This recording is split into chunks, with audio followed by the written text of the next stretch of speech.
পরিবারের পক্ষ থেকে প্রথমেই আমার টিমের পক্ষ থেকে আপনাকে নমস্কার এবং শ্রদ্ধা জানাই। তো আমরা রুদ্র সেবক আমরা কি করি, আমরা আমাদের মোট 100 জন মতো স্টুডেন্ট আছে, আমরা যাদেরকে বিনামূল্যে আঁকা, নাচ, আবৃত্তি শেখানো হয়। এবং আমরা যারা বড় যারা মাধ্যমিক উচ্চ মাধ্যমিক দিয়ে দিয়েছি, সরকারি চাকরির পড়াশোনা আমাদের এই গ্রুপে দাদারা যারা সরকারি চাকরি করেন তারা আমাদেরকে পড়ান একদমই বিনামূল্যে। তো ভাইকে অনেক ধন্যবাদ, অনেক শুভকামনা। আমরা প্রত্যেক বছরই এরকম প্রথম স্থানাধিকারী মাধ্যমিক এবং উচ্চ মাধ্যমিকে যারা আমাদের এলাকার স্কুল থেকে পাস আউট হয় তাদেরকে আমরা সম্মান দিয়ে থাকি। তো বিগত বছরের নয় এবছরও আমরা সেই অনুষ্ঠানের পরিকল্পনা করেছি। তো তার জন্য ভাইয়ের কাছে আসা, ভাইয়ের জন্য অনেক শুভকামনা। তুমি আরো ভালো রেজাল্ট করো, আরো ভালো মানুষ হও।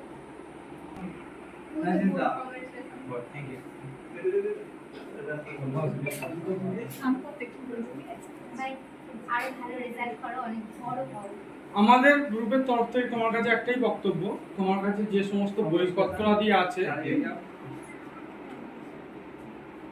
সেটা পর্যন্ত বা যাই হোক না কেন সেটা